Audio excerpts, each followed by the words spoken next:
Acara ini didukung oleh Desa Pay, cashless-nya kerabat desa Indonesia, sebuah aplikasi pembayaran online.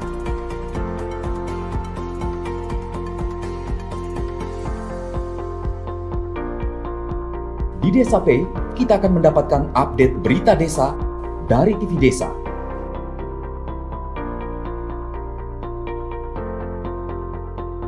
Unduh aplikasi Desa Pay segera.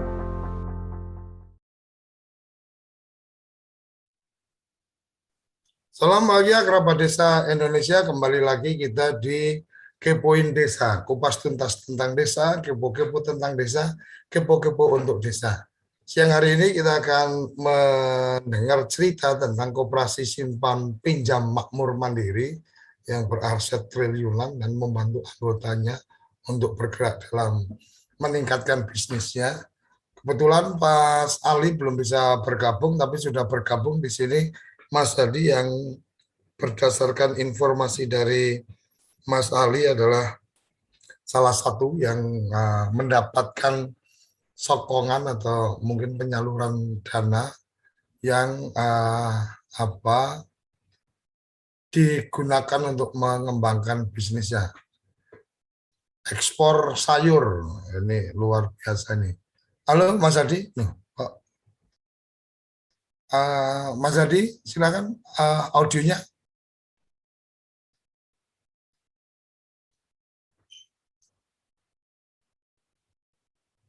Di unmute. Oke, sip. Purbalingga ya Mas ya? Purbalingga. Iya. Cuma ceritanya ekspor sayur apa kemana ini? Boleh berbagi cerita tentang bisnisnya dan kemudian hubungannya dengan Koperasi Simpan Pinjam Makmur Mandiri seperti apa? Monggo silakan Mas. Oh iya, terima kasih. Untuk kami mulai ekspor itu di 2017. Kita mulai belajar dan alhamdulillah sampai sekarang kita masih dan pengiriman itu kita setiap hari, terkecuali di hari Jumat kita selalu kirim. Di situ kita ada tiga komoditas untuk buncis, terus kainnya, satu adalah labu madu juga.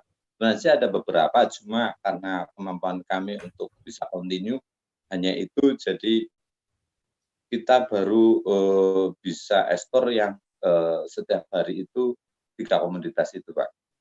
Buncis, terus apa lagi? Buncis lokal, kainnya, sama labu madu. Oh, labu manis. Ekspornya kemana itu, Mas? Kita ke Singapura, Pak. Cerita awalnya gimana dan proses ekspornya, apakah kemudian pengirimannya, ini kan Purbalingga, kalau kita bicara menggunakan ekspor sayur kan harus bertahan segar dan seterusnya, gimana ininya? Apa penanganannya? Dan mungkin hubungannya dengan petani dan seterusnya seperti apa? Oh iya, kalau kita itu tadinya sih gini perjalanan saya, berarti saya tadinya di kemitraan cabai. Kita mulai, saya sendiri mulai di 2014 sebenarnya sudah masuk di kemitraan cabai, dan kebetulan di tahun itu saya mendapatkan produksi terbaik, sehingga di 2017 saya dikasih kesempatan untuk bisa ekspor untuk bina petani. Oke. Nah terus untuk proses, artinya untuk proses ke ekspornya sendiri dengan ekspor langsung atau mensuplai ke eksportir di mana dan seterusnya? Ya, kita sebagai R1-nya, berarti kita produksi, kita bina petani, kita packaging, terus setelah itu baru kita kirim ke eksportirnya. Oh berarti proses ke pembinaan petani, kemudian sampai yang packaging, kemudian ke eksportir. Berarti eksportirnya ada di? Kita ada di Jakarta dan Bandung. Oh, sampean ngirimnya berarti ke Jakarta. Diambil. Oh, diambil. Oh, mereka melakukan pengambilan di Purbalingga gitu. Ya, di setiap hari di jam 11 sampai jam 12 ya. Quantity seberapa besar dari ini? 1 ton sampai 1,5 ton. Kalau Oh, sekarang ini karena Singapura lagi lockdown, ini ada pengurangan ini Pak. hmm. Nah, Di untuk kisaran 8 oh, kintalan sampai 1 ton. artinya mereka melakukan order nih untuk hari besok berapa gitu atau gimana? Iya, benar. Hmm. Secara ke petaninya, hubungan Mas Hadi atau koperasinya Mas Hadi dengan petani dan seterusnya gimana itu? Kalau itu kita bina, terus kita kasih benih juga, pinjem. Berarti benih kita pinjemin, terus ada beberapa saprodi juga kita suplai, terus sampai Mhm. dengan pembinaan untuk mereka bisa berbudidaya dengan baik, sehingga kualitasnya itu bisa terjaga untuk bisa masuk ekspor. Seperti itu, Pak.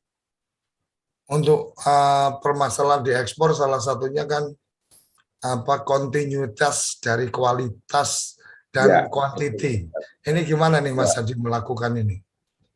Karena kita punya petani binaan, Pak. Tapi sih kadang Hmm. kalau memang permintaan juga nggak tentu juga ya, Pak. Kadang kita sudah set penanaman itu di per hari itu 15 kintal, tapi permintaan itu cuma 12 kintal kayak gitu ya sering, Pak. Terus dibuangnya ke pasar lokal. Nah, kita ke pasar lokal.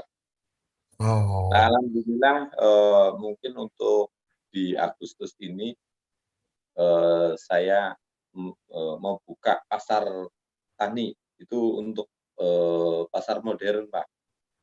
Kita di bikin Purbalingga. di Purbalingga. Ini produk spesifik organik atau gimana Mas? Semi, Pak. Atau ya? Hah? Kita semi. Oh semi. Oh, oke, Ya. oke. Mas Adi, terkait Gimana? dengan koperasi makmur mandiri, karena kan kemarin kita mendapatkan informasi bahwa dari makmur mandiri kemudian mendapatkan support pembiayaan dari LPDP dan seterusnya, kemudian didistribusikan ke anggota atau ke mitra-mitra dari KSP Makmur Mandiri. Mas Hadi sendiri Ya. dalam hal ini hubungannya dengan Makmur Mandiri seperti apa nih? Nah, itu alhamdulillah ya kita bisa di 2020 kami kenal dengan Pak Ali, Pak Agus ya yang mereka itu support kita ya, dampingi kita.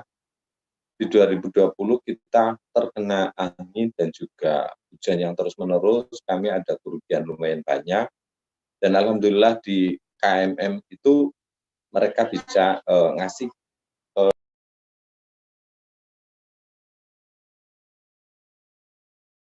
Oke, terus pemanfaatannya seperti apa dan apa manfaat bisnisnya seperti apa bisa dibagi cerita, Mas?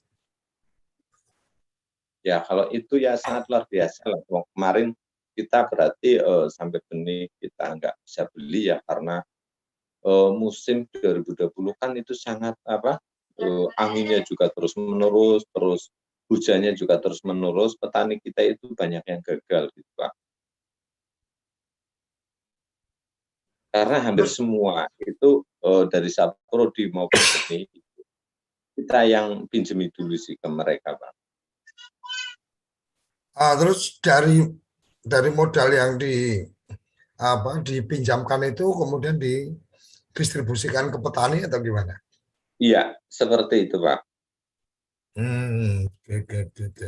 Berarti artinya ini lebih ke pendistribusian dari pinjaman yang dari Makmur Mandiri kemudian ke teman-teman petani binaannya Mas Hadi, kira-kira seperti itu ya.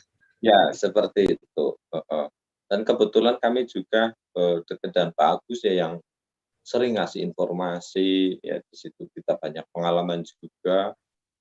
Terus kita juga untuk mengembangkan kita kayak pasar tani itu ya kebetulan dari kami Ibu Bupati juga sangat mendukung. Kemarin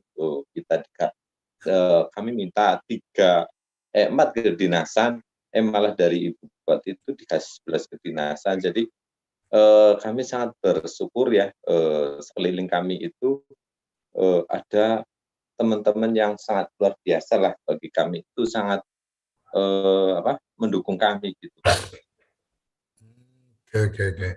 Mas, sekarang boleh diberikan informasi seberapa besar pinjaman yang kemudian terdistribusi ke teman-teman petani binaan Mas Adi? Berarti dari saya sendiri Pak. Dari Mas Adi dan juga mungkin petani-petani yang mendapatkan pinjaman?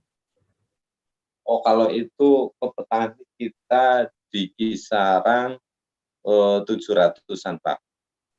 700-an juta terdistribusi. Iya. Kalau di Mas Adinya? Ada yang di Mas Adi, ada yang di petani, atau semua masuk ke Mas Adi dulu baru didistribusi? Di 2020 KMM itu ngasih kami 250 juta untuk penyegaran. Secara pengembaliannya lancar dari petani-petani, Mas? Ya kalau dari petani ya ada yang jalan, ada yang kurang karena apalagi kemarin yang petani itu kena musibah dari angin maupun hujan yang terus-menerus, Pak.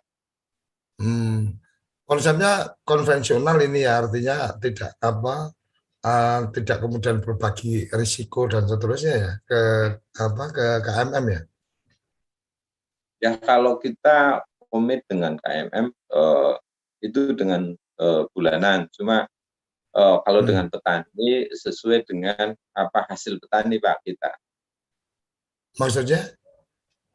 Ya, ketika petani lagi hasil mereka cicil, kalau belum hasil mereka nunggu hasil dulu seperti itu Pak.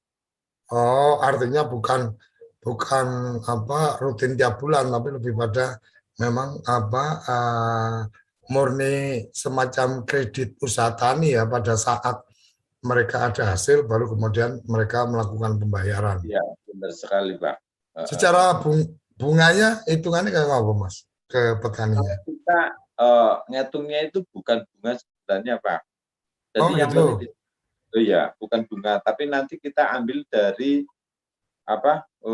hasil. Misal dapat berapa ton, kita ambil itu di situ 500 rupiah atau berapa kayak gitu Pak. Oh, oke. Artinya lebih Mas Hadi yang kemudian ngeguhke gimana untuk kemudian petani itu ya, mengangsur ya, tidak kemudian menetapkan harus begitu kamu panen maka kemudian harus bayar yang segini dan seterusnya gitu ya. Tapi lebih pada ada hitungan-hitungan tersendiri gitu. Pertimbangannya apa Mas dengan pola seperti itu? Ya pertimbangannya kami adalah kami hadir itu untuk kesejahteraan petani Pak. Jadi, kami mengutamakan pemberdayaan, terus di situ kami pun jamin mereka untuk harganya Pak.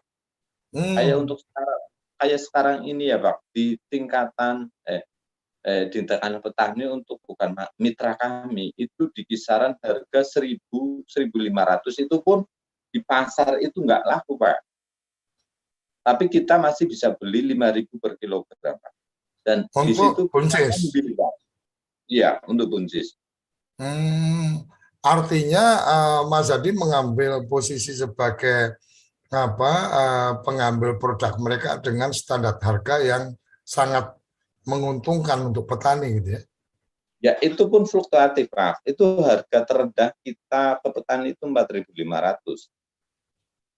Sementara harga di pasar? Di pasar itu ya kalau sekarang itu cuma kisaran itu Pak, 1.000-1.500 itu Pak. Oh. Kalau flatnya itu di petani itu 1 tahun flat-nya itu kemungkinan di angka 3.000-an lah. Oke. Artinya Tapi petani, kadang kan ya ya, tapi untuk silakan silakan. petani ya di pasaran kita tradisional kan kadang sampai nggak laku, kadang Rp500 seperti itu, Pak. Tapi Oh, kami dari teman-teman kita ada harga itu 4.500 itu pun yang paling murah, Pak. Kita fluktuatif. Kadang kita bisa sampai 12.000 untuk lokalnya, tapi untuk Kenyanya itu kita bisa beli sampai 18.000, Pak. oke, berarti yang saya tangkap ini Mas Hadi ini sebagai apa pengepul atau mengambil produk dari petani binaan, kemudian melakukan apa proses untuk packaging dan kemudian melakukan ekspor. Nah, dari situ kemudian berarti ke petani mitra memang sudah ada komitmen harga ya pada saat Iya, mereka melakukan itu dan otomatis karena pengaturan supaya apa posisi bisa memenuhi kebutuhan harian tiap hari segini-segini dan seterusnya, Mas Hadi yang apa ikut menentukan kapan mereka tanam dan seterusnya. Kira-kira seperti itu. iya, kita punya 4 koordinator juga, Pak, yang harus Hmm. dampingi petani biar produksinya itu bisa terjaga, Pak. Hmm. Artinya Mm-mm. koordinator itu mulai untuk masalah pengaturan waktu tanam sampai ke menjaga kualitas produk.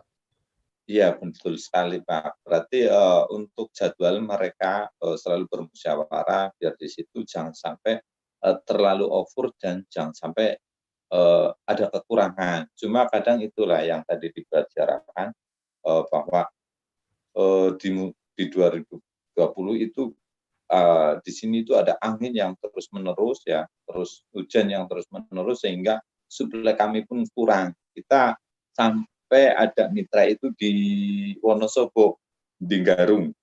Hmm. Artinya mitranya tidak cuma di Purbalingga. Bukan, kita ada untuk yang setiap hari itu ada 3 kabupaten, Pak. Kau apa coverage dari kemitraan Mas Hadi atau gimana 3 kabupaten itu? Iya, benar. Hmm. Ada berapa petani Mas Hadi mitra kerja? Kalau ngomongin petani kita ada banyak banget ya, mungkin 500-an lah lebih karena kami tidak bergerak cuma di ekspor, tapi kita ada industri juga yang di situ Oh, kita di 2019 itu kita sudah mulai untuk mencoba dengan Wing. Alhamdulillah di 2020 kita sudah suplai itu sekitar 320 tonan lah apa itu? kentang. Oh, produk apa produk olahan Enggak, atau segar. atau bahan baku, hah? Iya, kentang segar, Pak. Oh, kentang segar. Mm-mm. Kentang segar untuk keperluan pengiriman Untuk kemana, Mas? industri, Pak. Oh, untuk Itu Wingsword. industri. Ya, Di? ke Wingsword. Oh, Wingswood. Mm-mm. Wingswood. Oke. Berarti Mas Hadi juga melakukan apa bisnis sayur ini ke untuk keperluan lokal ya, kentang itu ya. Ya, berarti ya benar. Kita ada industri lah. Maksudnya memproduk, maksudnya industri ini memproduksi produk olahan dari kentang atau gimana? Bukan olahan, tapi kentangnya. Berarti kita memproduksi kentang, Pak. Budidaya Oh, kentang. budidaya kentang. Ya, Oke, lahan di mana, Mas? di sini aja di daerah Karangreja, Mhm. di Gunung Malang. Sampai berapa luas itu? Kalau itu luasa kita berapa ya? Pokoknya per apa? Eh, per hektarnya itu di kisaran 11 sampai 14 ton, Pak. Oh, 1 tahun bisa mensuplai ke Wingswood yang tadi 300 sekian ton itu? Ya, Atau kemarin berarti kita baru mulai sebenarnya di 2020, tapi alhamdulillah kita bisa suplai itu 320 ton, Pak. oke. Oke, Pak Ali udah bergabung? Halo Pak Sudah, Ali. Pak. Sudah, Pak. Oke Pak Ali, ini tadi kita sudah mulai ngobrol-ngobrol sama Mas Aldi Pionir, tentang pionir bisnisnya. kita.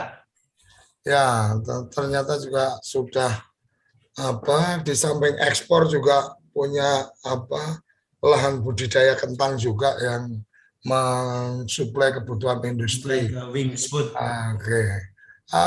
Pak Ali, boleh berbagi cerita ini tentang koperasi simpan pinjam makmur mandiri yang mengelola dana udah triliunan rupiah ini. Gimana cerita memulainya dan kemudian ini apakah koperasi primer nasional yang punya cabang atau ini merupakan koperasi sekunder gabungan dari beberapa koperasi dan apakah juga sudah masuk dalam konsep koperasi digital? Monggo silakan berbagi Mas Ali.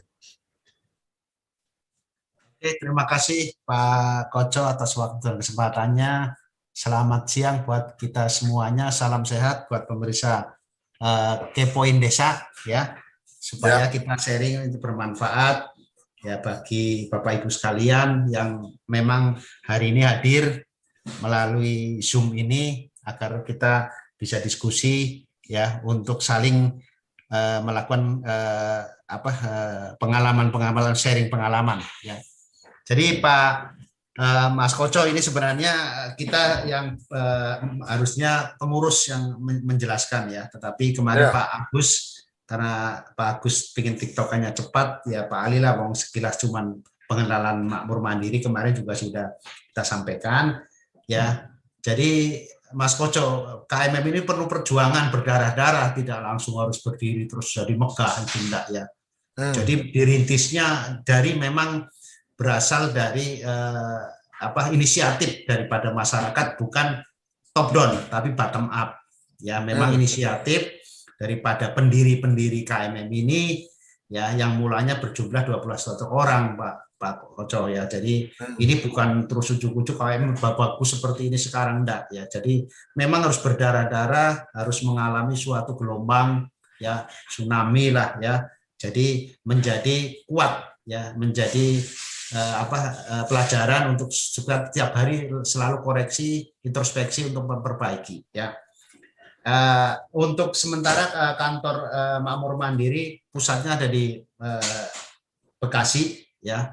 Ini merupakan primer nasional Pak, bukan sekunder. Kalau sekunder itu adalah kumpulan daripada koperasi primer, tapi ini adalah kumpulan anggota-anggota ya, yang tersebar di 21 provinsi ya, dengan 162 kantor cabang ya. Jadi kantor cabang yang paling terbanyak adalah di Jawa Barat, sesuai dengan misi visi kita bahwa kantor pusat kita karena merupakan area biarpun dekat dengan Jakarta tapi masuk area provinsi Jawa Barat ya. Jadi kita berpusat di Ruko Sun City menjadi kantor milik sendiri ya, bukan kantor terus kita harus berpindah nomaden enggak. Kantor kita sudah permanen menjadi milik Koperasi Makmur Mandiri ya, yang sudah mengalami perbaikan renovasi sampai dengan yang sekarang ini ya.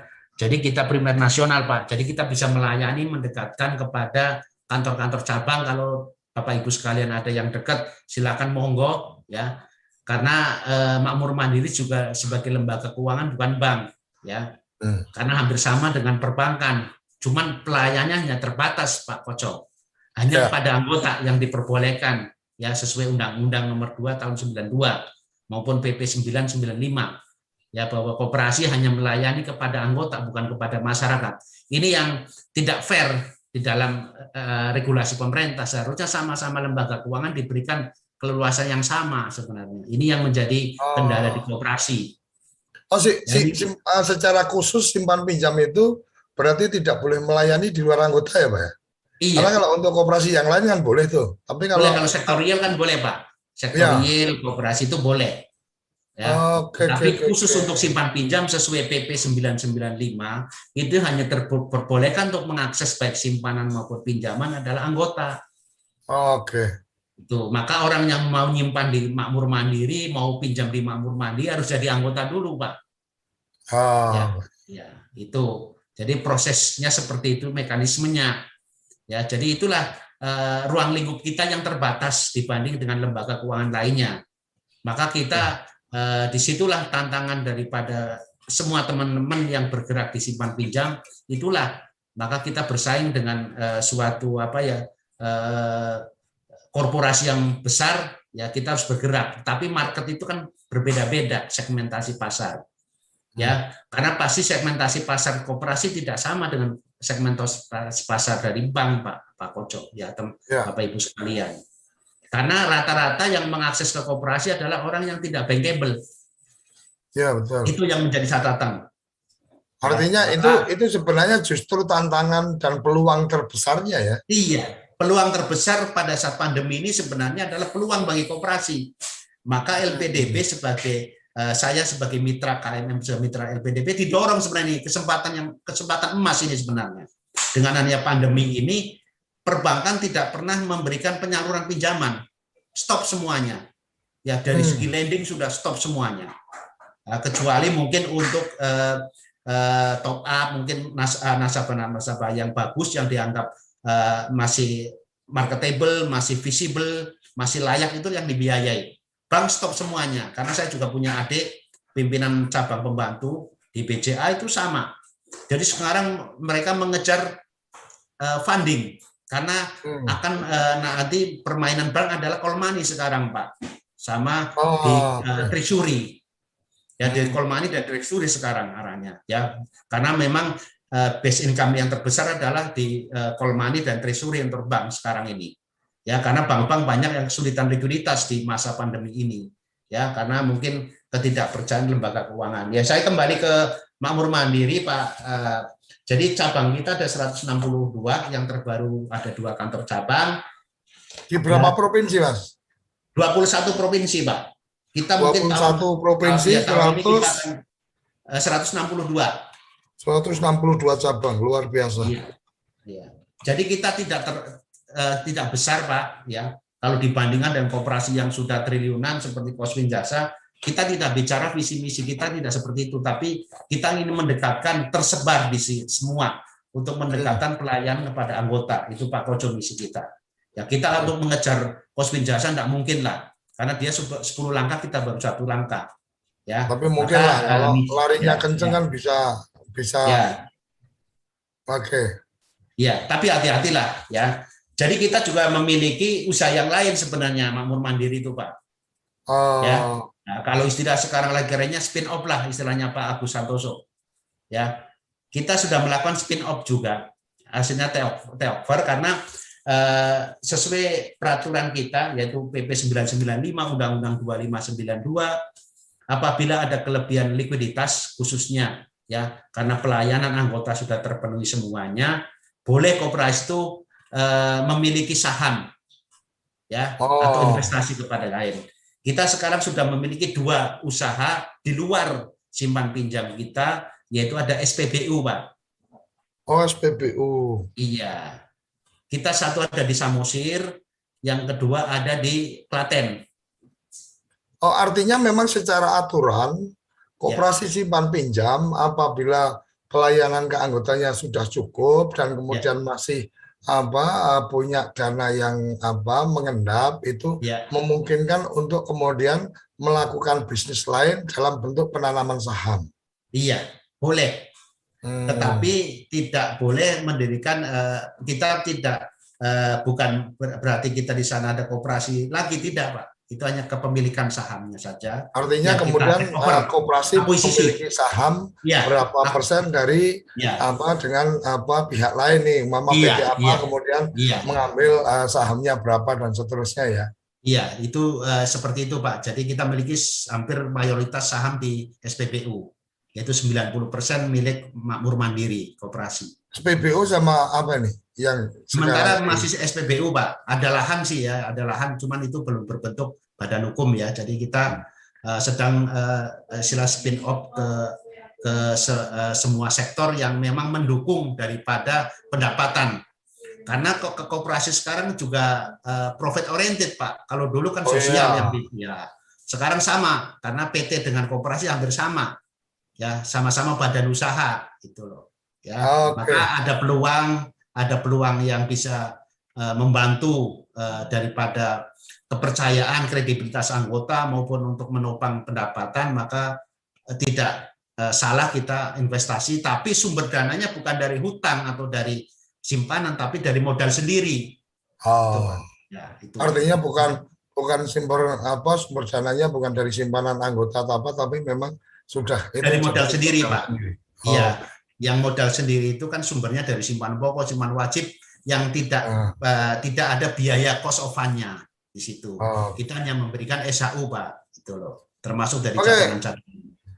Mas Ali, ada banyak hal yang ingin saya tanyakan tentang koperasi simpan pinjam ini, karena sepertinya juga masyarakat perlu paham juga nih bagaimana berkoperasi simpan pinjam, apalagi teman-teman yang hadir ini juga beberapa adalah teman-teman dari pendamping profesional di desa yang salah satu agendanya dari Kementerian Desa itu adalah transformasi dari UPT yang kemarin kemudian akan menjadi lembaga keuangan desa, BUMDes bersama.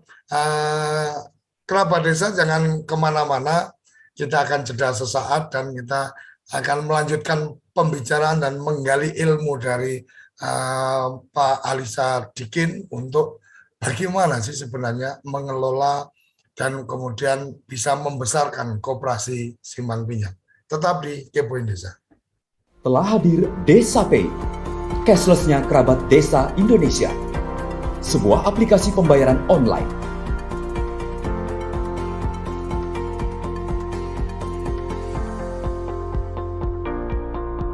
Di Desa Pay, kita akan mendapatkan update berita desa dari TV Desa.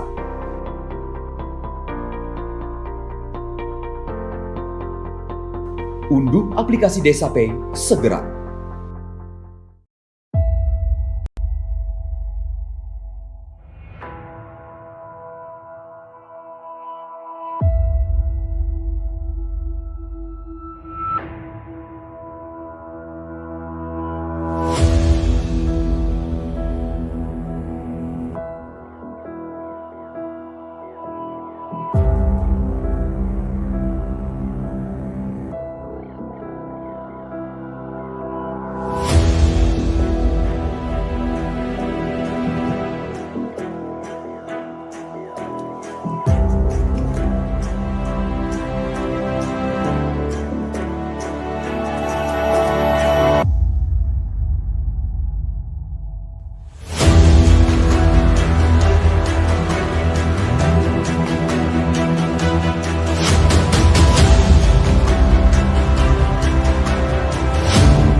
Kembali di Kepoin Desa.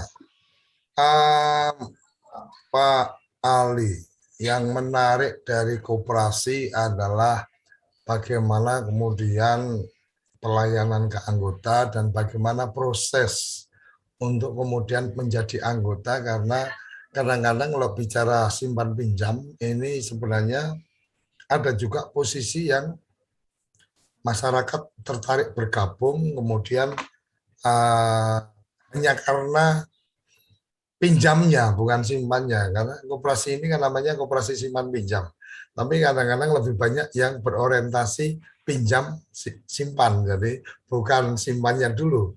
Nah, ada juga saya temukan koperasi simpan pinjam yang kemudian memposisikan anggota ini kemudian lebih banyak di calon anggota, bukan benar-benar menjadi anggota, karena lebih pada bagaimana memutar uang yang sudah ada di koperasi.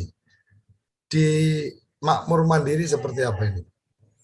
Oke, Pak Koco, terima kasih. Jadi kalau mekanismenya di Makmur Mandiri berbeda ya, tadi sudah disampaikan oleh Pak Koco, pinjam simpan. Kita betul-betul murni menjalankan sesuai kaidah aturan yang berlaku. Ya, karena memang Makmur Mandiri dikelola secara profesional, Pak. Ya, jadi kita ada aturan-aturan yang harus dipenuhi. Maka salah satunya adalah bagaimana mekanisme menjadi apabila masyarakat ingin menjadi anggota, ingin bergabung dengan Makmur Mandiri, maka dia harus menjalankan, mentaati ya semua aturan anggaran dasar dan anggaran rumah tangga. Ya, di situ ada kemampuan finansial juga, Pak Koco ya.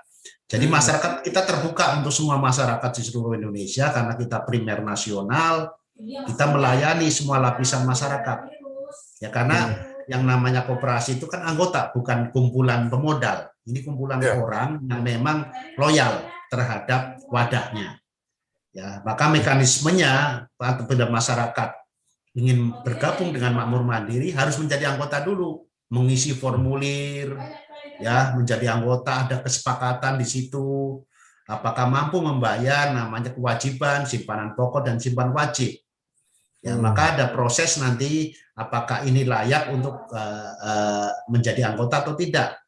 Ya, karena pengurus boleh kalau masyarakat ingin menjadi anggota, boleh pengurus menolak apabila dilakukan analisa datanya mungkin orang ini bertujuan untuk apa gitu ya. Karena apa, koperasi itu sangat rentan, Pak.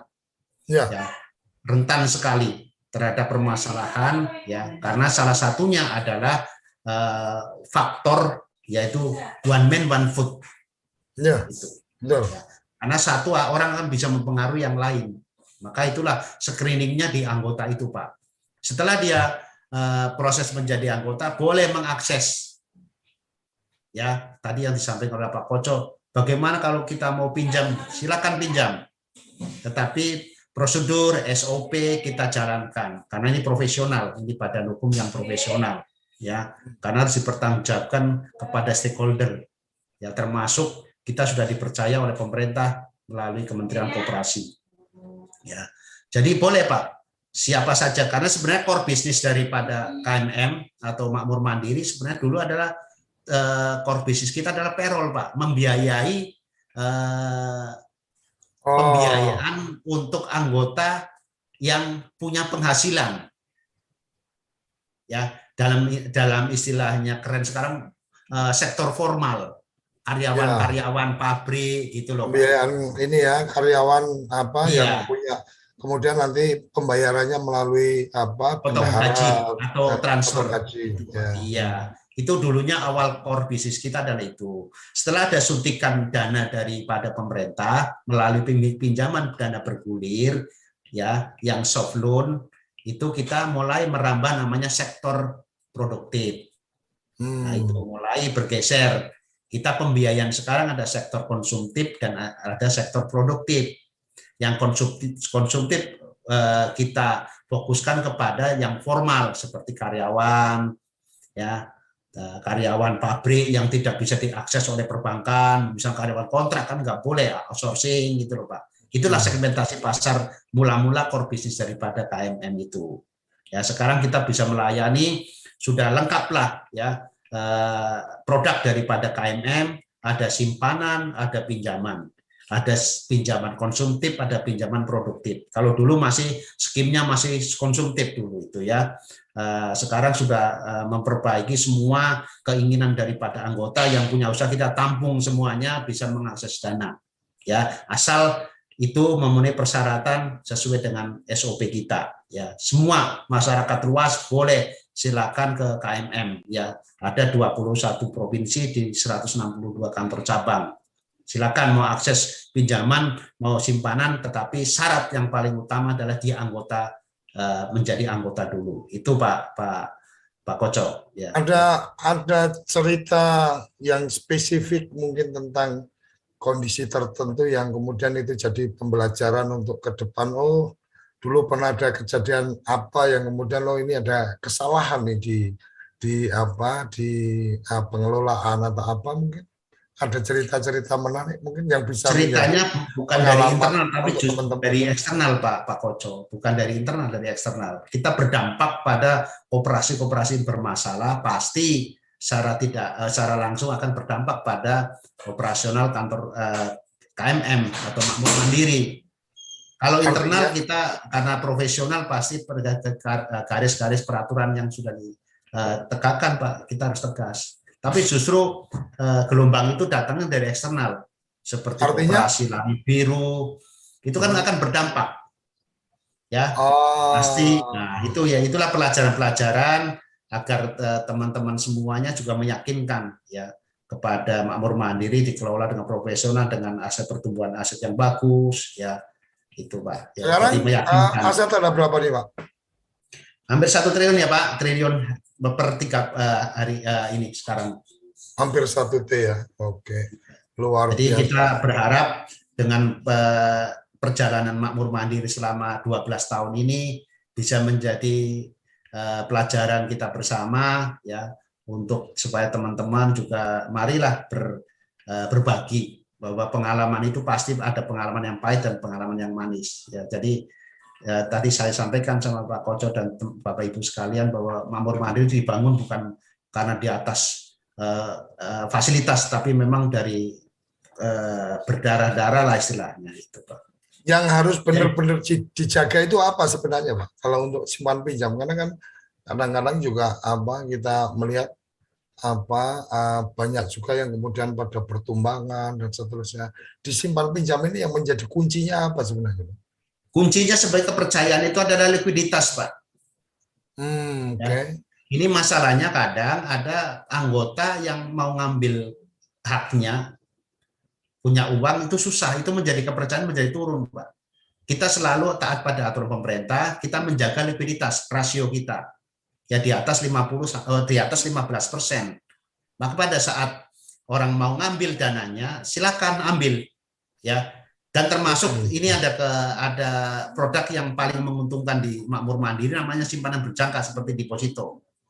Orang menyimpan itu tanpa penalti ini Pak. Berjangka tanpa penalti? Iya, jadi misalkan Pak Koco ngambil 10 bulan. Ya. Di perjalanan belum ada 10 bulan, 6 bulan. Ya, ternyata dia butuh dana. Itu ada 2 solusi kita. Mau silakan ambil atau melakukan back to back istilahnya. Oh, melakukan pinjaman dengan pinjaman sesuai kebutuhan yang diharapkan oleh anggota. Jadi ada solusi, uangnya masih utuh tetapi usahanya bisa jalan, itu Pak. Dan tanpa penalti itu Pak. Itu yang mungkin tidak dimiliki oleh koperasi yang lain. Ya, itu Pak. Luar biasa. Kerabat desa yang bergabung di Zoom meeting, kalau ada yang ingin bertanya silahkan resen supaya mungkin ada hal yang pengen digali dari cerita simpan pinjam Makmur Mandiri, karena menurut saya operasi yang paling sensitif atau cukup butuh perhatian dari pengelola itu ya simpan pinjam, karena memang ya itu tadi bagaimana tentang menjaga kepercayaan, bagaimana membuat varian-varian produk yang sesuai dengan anggota dan seterusnya, ini menjadi tantangan tersendiri.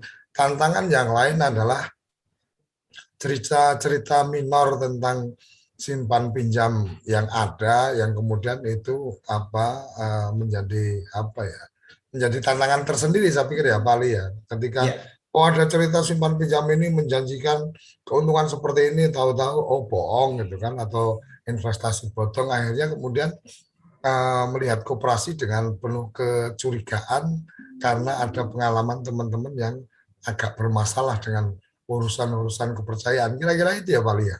Ya, jadi sebenarnya Pak, kalau teman-teman komitmen dalam mengelola koperasi pada kita selalu dengan aturan yang benar, sebenarnya tidak ada masalah koperasi itu Pak. Ya, ini masalahnya kadang lupa diri Pak. Ya, lupa diri setelah berkembang itu tidak berpikir kepada kepentingan anggota. Ini yang selalu yang bermasalah di koperasi itu Pak. Yang kedua Pak, ini yang menjadi PR kita bersama adalah law enforcement daripada pemerintah terhadap koperasi-koperasi yang memang tidak menjalankan fungsi ya sebagai koperasi yang sebenarnya sesuai prinsip koperasi. Ini Pak, yang kadang pemerintah ini tidak bisa tegas. Ini yang berdampak pada kendala koperasi untuk berkembang. Maka kalau ada koperasi yang satu bermasalah, berdampak luas. Tetapi kalau ada lembaga perbankan satu yang bermasalah, tidak akan berdampak. Ya, ini karena ketegasan daripada regulator di dalam menerapkan aturan yang ada. Di koperasi masih lemah. Ini saya selalu memberi masukan pada Pak Gus ya, sebagai staf khusus, orang yang direct langsung ke menteri, supaya inilah ditegakkan di dalam pengawasan dan pembinaannya Pak Koco dan ini Bapak Ibu sekalian. Ya, karena itu kan leveling ya Pak ya. Kalau iya, pengawasan koperasi nasional mungkin di kementerian, koperasi yang wilayah provinsi ada di koperasi di dinas provinsi, kabupaten dengan dinas kabupaten dan seterusnya. Kira-kira seperti itu kan Pak? Ya, pemerintah sudah memberikan terobosan Pak sekarang bahwa semua pengawasan itu berjenjang. Maka sekarang sudah diangkat namanya fungsional pengawasan Pak di semua level, mulai tingkat kabupaten kota sampai dengan pusat. Itu adalah mempermudah daripada pengawasan dan koordinasinya, sinerginya. Nah, itu sekarang pemerintah membuat terobosan itu Pak. Ya, sekarang berarti ada satu komando dari pusat. Fungsional pengawas sekarang Pak. Fungsional pengawas koperasi. Fungsional pengawas koperasi ya? Iya. Pak Ali, ini waktu kita ternyata nggak terasa udah hampir di penghujung. Pak Ali, dengan gerakan koperasi, dengan Pak Ali juga sudah aktif di artinya terbukti mengelola dengan teman-teman ya. Nah, posisi Pak Ali sebagai pengawas, teman-teman mampu mengembangkan koperasi makmur mandiri. Ada pertanyaan saya tentang Dewan Koperasi. Dekopin ini menurut Pak Ali pandangannya seperti apa? Fungsi perannya itu seperti apa? Kalau Dekopin, apakah Pak Ali termasuk yang mengikuti itu atau dari koperasi Pak Ali sendiri tidak terlalu intens dengan teman-teman di Dewan Koperasi? Oke Pak Koco, mohon maaf saya tidak no comment karena makmur mandiri dikelola profesional, kita mengikuti aturan main daripada badan usaha itu.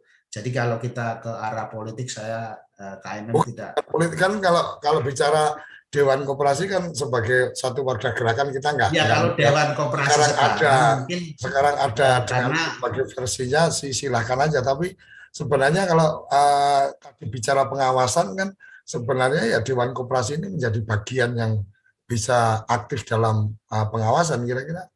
Betul Pak, jadi apa yang di statement Pak Koco betul. Kalau Dewan Koperasi ini dikelola dengan baik, sebenarnya ini menjadi kepanjang tanganan daripada gerakan koperasi. Karena ini merupakan posisi yang strategis sebagai mitra pemerintah. Ya, termasuk bagaimana membuat regulasi yang berpihak kepada usaha, ya gerakan koperasi. Ini fungsinya sudah mandul Pak. Jadi tidak punya fungsi yang optimal untuk bagaimana melakukan pendampingan pada koperasi. Maka banyak koperasi yang apatis kepada wadahnya sendiri karena fungsinya tidak ada. Itu loh Pak. Sementara ini yang dirasakan boleh Pak Koco melakukan random kepada koperasi yang lain. Jadi maka kita kesulitan kalau terjadi permasalahan, ada istilahnya kebuntuan dengan pemerintah, tidak ada yang memediasi. Iya, betul. Harusnya inilah fungsinya Dewan Koperasi. Supaya gerakan ada gerakan itu dilindungi ya. Tapi ini ternyata kita bergerak sendiri-sendiri gerakan koperasi itu, Pak. Jadi fungsinya belum maksimal yang dirasakan oleh para teman-teman di gerakan koperasi itu, Pak. Oke. Pak Ali, yang menarik kalau bicara simpan pinjam, saya pernah berdiskusi dengan teman-teman dari kredit union ya.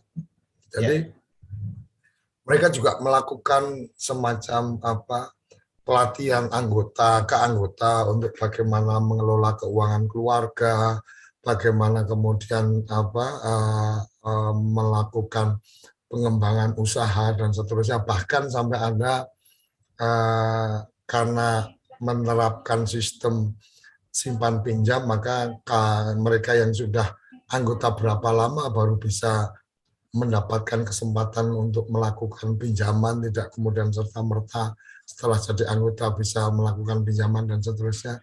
Di Makmur Mandiri sendiri, pola-pola untuk pembinaan keanggotaan dan seterusnya seperti apa nih? Kita selalu melakukan pendampingan, Pak Koco, ya secara rutin dilakukan oleh teman-teman di lapangan, ya untuk yang menghandle itu. Dan mungkin ada perbedaan antara tadi yang disampaikan oleh Pak Koco mengenai Kopdit, koperasi kredit, dengan sama-sama sebenarnya simpan pinjam. Tetapi mungkin mereka lebih keren, Pak, kalau menyebutnya Kopdit atau CU, kredit union. Ya, artinya lebih artinya ya, eksklusif, lebih eksklusif. Ya, sebenarnya sama, Pak. Sama, sebenarnya fungsinya sama sebagai lembaga intermediasi gitu loh. Cuman strateginya yang berbeda. Ya, perusahaan kan punya strategi masing-masing. Ya. Di Makmur Mandiri tidak ada pembatasan waktu harus berapa lama anggota setelah menjadi anggota. Itu bisa akses pinjaman kalau dia memang punya usaha, punya penghasilan. Itu Pak. Jadi tidak ada pembatas. Kita tidak akan mempersulit daripada anggota. Karena anggota kita prinsip adalah pemilik.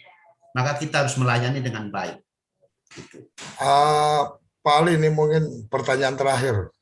Sekarang era pandemi memaksa orang untuk kemudian familiar dengan digital, dengan aplikasi dan seterusnya. Koperasi Makmur Mandiri sendiri sekarang sudah ada mengembangkan digitalisasi di keanggotaan, atau mungkin sama seperti saya mau buka rekening di bank pun sekarang udah nggak perlu datang ke bank, saya tinggal masuk ke aplikasi dan seterusnya. Apakah Karya Mandiri juga sudah mengembangkan seperti itu? Terima kasih Pak Koco. Jadi Makmur Mandiri sudah membangun, menyempurnakan. Kita sudah namanya punya Makmur Mandiri Mobile.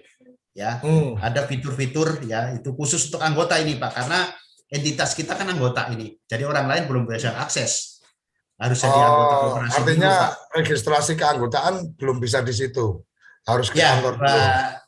Belum bisa Pak, karena sementara masih kita menyempurnakan daripada sistem ini ya untuk supaya lebih sempurna Pak. Kita masih melakukan perbaikan-perbaikan ini. Saya tunjukkan inilah tampilan kita. Jadi kita bisa bayar listrik, bayar telepon hampir sama dengan Tokopedia lah itulah ya. Ini m-bankingnya daripada Koperasi Makmur Mandiri ya. Keren. Ya, jadi nanti akan mempermudah daripada pelayanan di masa pandemi ini. Anggota tidak usah ke kantor, mau pinjam mau simpan akan kita layani. Bayar pun juga cukup dari handphone ya. Iya. Angsuran bayar berapa ukuran. Ini sedang membangun, kita sempurnakan terus dengan vendor ini karena tidak mudah membangun suatu digitalisasi ya. Kita sudah bangun ini. Karena semua sudah real time ini Pak. Oke, terima kasih Mas Ali. Ini sudah di penghujung acara, silakan closing statement. Dari siapa, Pak? Closing statement dari Mas Ali. Oke. Acara ini sudah di penghujung acara, silakan.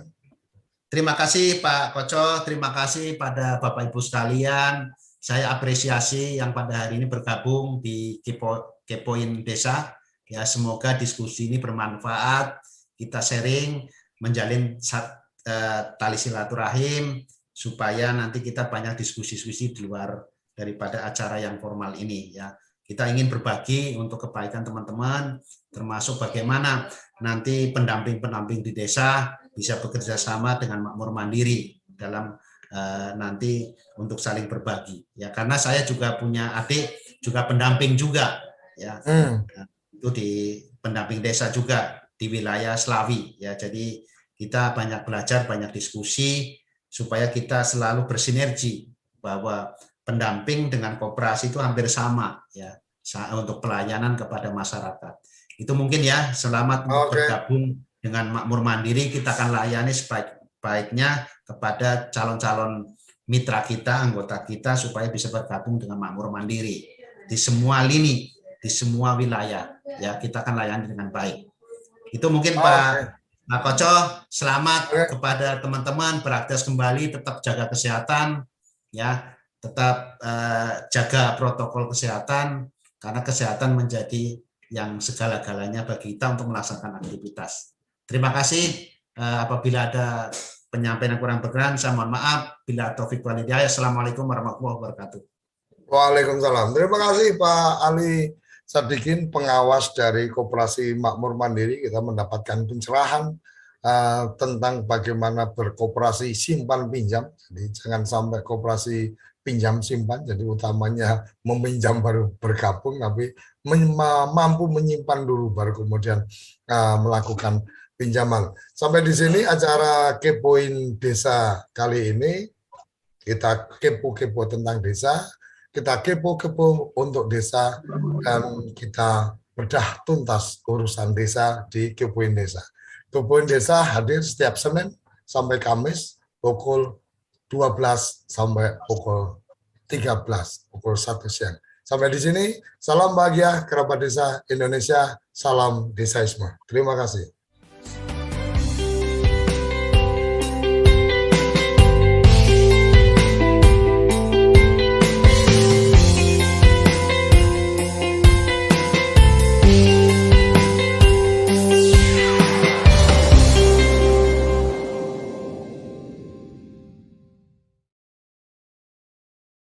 Acara ini didukung oleh Desa Pay, cashless-nya kerabat desa Indonesia, sebuah aplikasi pembayaran online.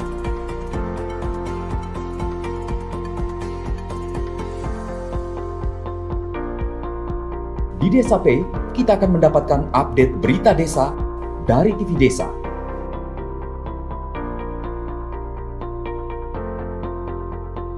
Unduh aplikasi Desa Pay segera.